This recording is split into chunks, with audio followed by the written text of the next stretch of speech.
En 1986, c'est la démesure du sport automobile. En rallye évoluent les mythiques et dangereuses groupes B. En endurance, le groupe C est roi. Et en Formule 1, certains motoristes dépassent les 1300 chevaux de puissance. Jamais les F1 n'ont été aussi performantes. Quelques-uns des plus grands pilotes de l'histoire se battent pour le titre. 4 pilotes qui font de cette saison l'une des plus incroyables de la F1. On en est bientôt à la fin, épisode 11, et j'invite ceux n'ayant pas vu les précédents à les visionner afin de bien comprendre le contexte. Quant aux autres, je vous souhaite un bon épisode. Le paddock se dirige de l'autre côté du rideau de fer pour le premier Grand Prix de Hongrie de la Formule 1, 11e manche de la saison.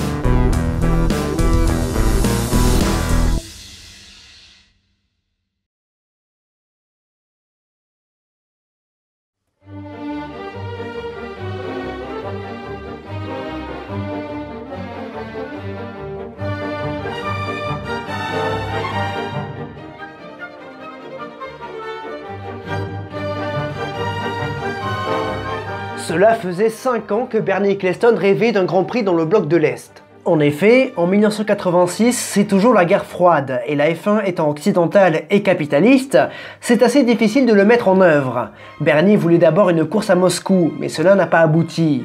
Il se rabat alors sur un pays plus libéral, la Hongrie. Après en avoir discuté avec le responsable du Grand Prix du Brésil, Bernie rencontre un Hongrois, Mihály Terjék, qui est séduit par l'idée. Ce dernier se charge alors de lancer un consortium qui va organiser le Grand Prix de Hongrie, ou alors Magyar Nagydíj en hongrois. Un contrat de 5 ans est signé, et dans ce dernier, Bernie Ecclestone s'assure de toucher l'intégralité des revenus télévisuels, donc la plus grosse part du gâteau. Comment il fait pour toujours tenir les gens par les couilles? Bref, l'État hongrois finance alors la construction d'un tout nouveau tracé entre les communes de Mogurod et Kerepes, à une vingtaine de kilomètres de la capitale Budapest. C'est comme ça que naît le Hungaroring. Et ce tracé est immédiatement critiqué des pilotes et autres acteurs de la F1.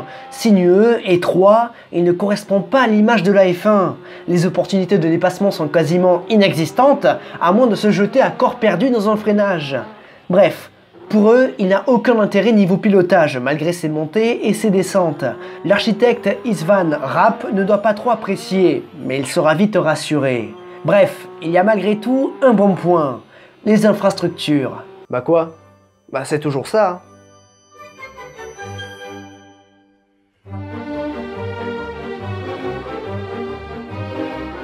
Deux jours après le Grand Prix d'Allemagne, l'actuel 6e du championnat du monde, Jacques Laffite, a été opéré avec succès. Le Français espère remarcher rapidement. Toujours côté français, Alain Prost s'apprête à disputer son 100e Grand Prix et McLaren lui met la pression pour assurer son avenir chez Ron Dennis.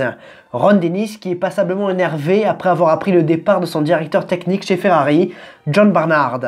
Bonne nouvelle pour Ferrari qui ne s'en sort pas dans cette saison 86. Chez Williams, c'est toujours la guerre, et Nelson le clame. Et Nigel, pour une fois, ne répond pas. Peut-être que la présence de Frank Williams pour le Grand Prix calme un petit peu le jeu. Quoique, parce qu'on apprend que Nigel Mansell a réussi ses négociations et a fait plier Williams. C'est dire à quel point elle a bien négocié. Le moustachu voulait une augmentation de salaire, et il l'a eu. Il sera clairement l'un des mieux payés en 87. Et au passage, Nigel a re-signé pour 2 années supplémentaires chez Williams. En 87, l'écurie de Frank aura toujours des moteurs Honda, mais pour 88, rien n'est fait. Dans les plus petites équipes, il y a du changement. Chez Lola Haas, on donne une promotion à Adrian Newey, qui passe d'ingénieur à directeur technique. Ce dernier va immédiatement apporter des modifications à la suspension arrière. Quant à Minardi, les Italiens reçoivent la toute nouvelle M186. Mais pour le moment, seul Andrea De Cesaris la pilote. Ah oui, et Jean-Marie Balestre s'est fait piquer son portefeuille. Et je n'ai pas le dénouement de cette petite affaire. Mais bon, vu que ça faisait longtemps qu'on n'avait pas parlé de Jean-Marie Balestre dans cette série, fait longtemps. Un épisode sans parler de lui, ça fait déjà beaucoup. Donc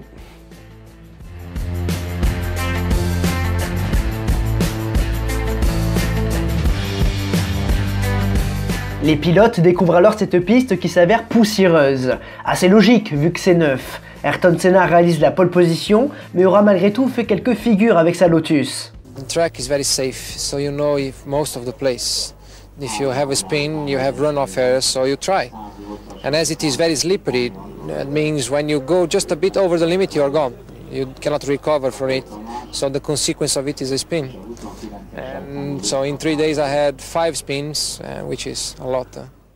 Well, it's quite busy because we're always braking, turning in, accelerating and braking very soon afterwards.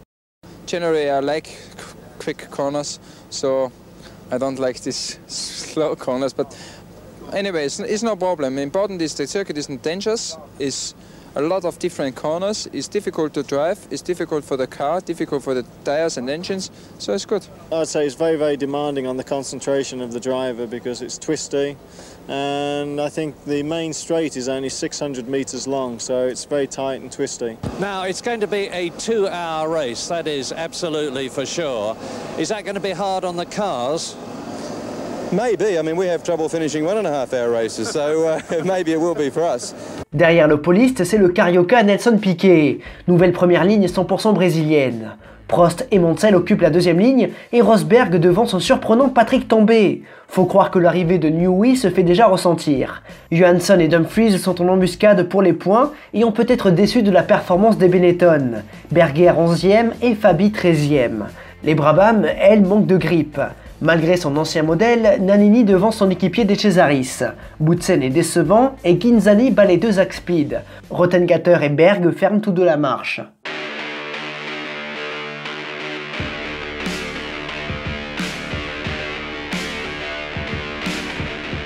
Au warm-up, Alain Prost s'inquiète de nombreuses coupures moteurs. Et ce n'est vraiment pas le moment pour le Français qui a besoin de points pour rester à flot. 200 000 personnes viennent voir ce premier Grand Prix de Hongrie de la F1 avec Senna qui veut retrouver le chemin de la victoire.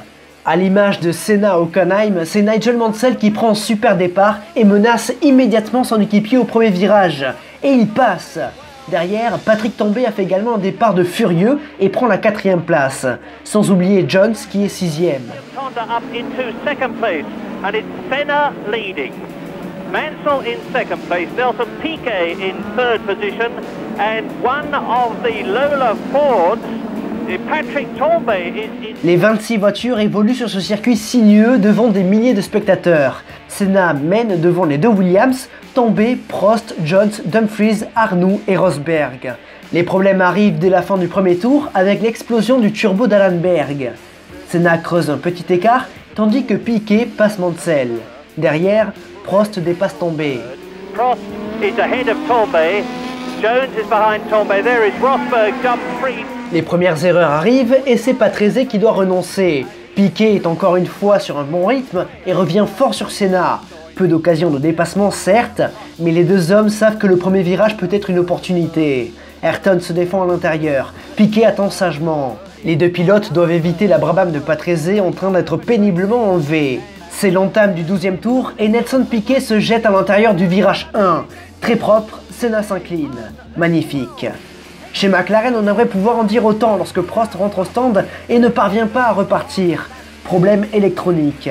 Les mécaniciens doivent alors démonter le capot, mais Rosberg rentre au stand et les mécanos lui font signe de continuer. Heureusement qu'il n'y avait pas de limitation dans les stands et que Piquet ne perd pas trop de temps.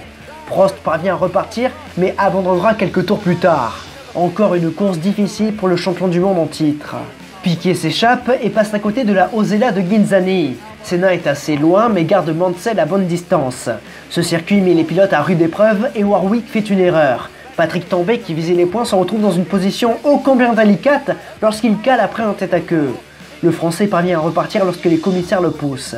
Piquet s'arrête au stand et repart deuxième. Rosberg s'arrête au stand mais ne repart pas. Senna lui poursuit et prend donc la tête de la course. Le poliste attaque fort et aligne de super chronos. Sa stratégie conservatrice du début peut payer et lorsqu'il effectue son arrêt, il ressort en tête 8 secondes devant Piquet. C'est énorme. La victoire se jouera sur la piste. À l'image de McLaren, Benetton connaît un week-end difficile. Après un abandon sur embrayage de Fabi, c'est Berger qui renonce. And Berger joins the retirement, which include Pour Piquet, l'économie c'est fini. Il augmente la pression de son turbo et passe à l'attaque. Il remonte très fort sur Senna et se montre vite menaçant. À l'entame du 55e tour, il passe à l'attaque et freine ultra tardivement. Il bloque sa roue mais maintient sa voiture sur la piste, mais Senna l'a recroisé.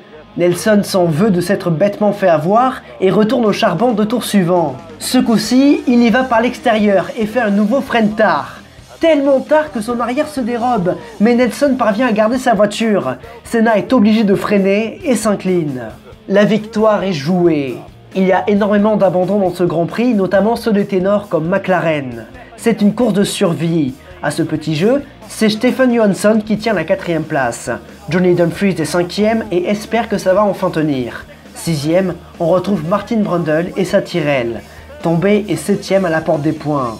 Mais le héros du jour, c'est Nelson Piquet qui a réalisé l'un des plus beaux dépassements de l'histoire de la F1.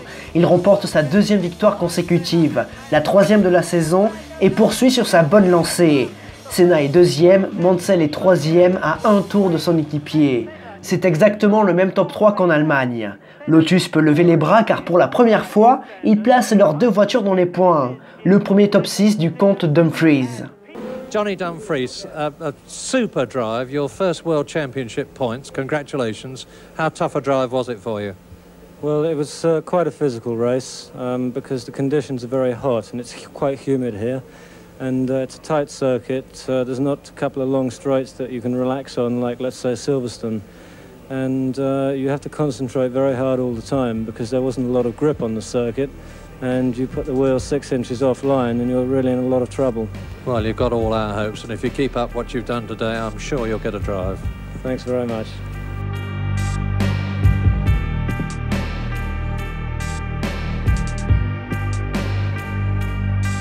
Centième Grand Prix peu joyeux pour Alain qui perd gros au championnat. Piquet et Senna lui passent devant et Mansell conserve la tête pour 7 points. Chez McLaren, on a définitivement oublié le championnat constructeur. Williams est trop loin devant. Chez Lotus, on est tranquillement 3e. Pour la 2e fois consécutivement, Piquet a dominé Mansell. Nigel n'était pas à l'aise à Hockenheim et il n'était pas à l'aise au Hungaroring. Contrairement à Piquet qui a très bien réglé sa voiture, comme à Brandzach, mais cette dernière a atterri entre les mains de Mansell. Et au passage, il en profite pour lancer une pique à Senna, qui l'a bloqué dans ses manœuvres. Les deux ne s'aiment pas, ce n'est pas un secret, et à l'aéroport, ils s'expliquent. D'après Piquet, on ne peut pas prendre autant de risques pour doubler Senna. Ses défenses ne sont pas correctes. Affaire à suivre. La F1 quitte donc sur une bonne note la nouvelle venue hongroise. Elle s'apprête à quitter un tracé sinueux pour un tracé ultra rapide avec l'Österreichring pour le Grand Prix d'Autriche. On attend la revanche de Senna, la confirmation de Piquet, le sursaut d'orgueil de Mansell et le retour de Prost. Mais dans les montagnes styriennes, il y aura pas mal de surprises. Mais ça, c'est pour le prochain épisode. Mesdames et messieurs, j'espère que cet épisode 11 vous a plu. Si c'est le cas, vous savez quoi faire avec les 5 gestes importants. Je vous invite également à aller me suivre sur les réseaux sociaux ainsi que sur la chaîne Twitch et La Piste. Tous les liens en description. Mais surtout, allez suivre Ed l'Oméga qui a fait plusieurs musiques pour la série. Quant à 1986, les 4 Fantastiques, je vous donne rendez-vous lundi prochain, 21 h en première sur YouTube pour l'épisode 12.